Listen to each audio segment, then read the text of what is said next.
อยู่ชนบทปล่อยเลยเนาะจักหมูจักงัวจักเป็ดจักไก่มันเป็นหมูมาอย่างนี้หมูป้าบ่หมูพันธุ์บ่นี่ฮะคนเลยหมูป้าวะมันคือเป็นสีแล้วนี่น่ะโอ้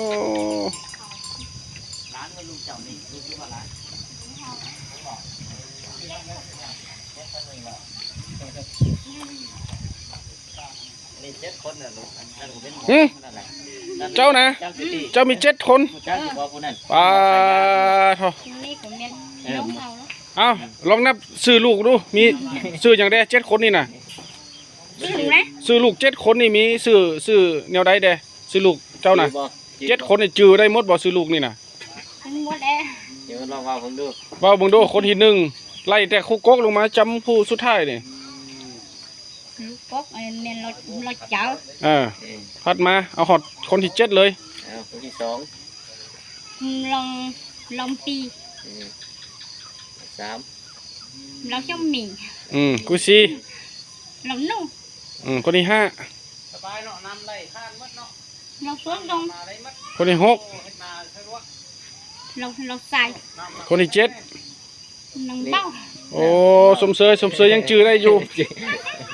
ผู้หญิงผู้ชายก็ยาเขาว่าล้าวอ่ะล้าวนี่เป็นอย่างแปลว่าอย่างล้าวนี่เท่าอ่ะนางล้าวนี่เราชื่อล้าวนี่มันไปความหมายมันว่ามันอย่างผู้ชายหรือผู้หญิงแปลว่าได้นะชื่อล้าวนี่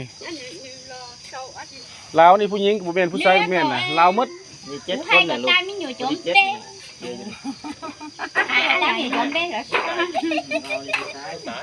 เอา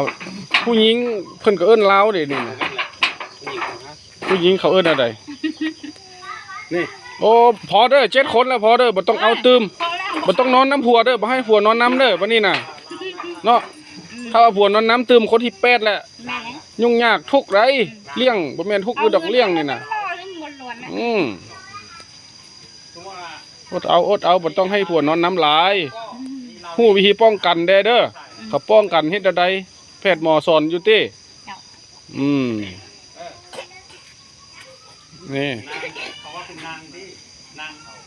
างเหี้ยนางนั้นแบบ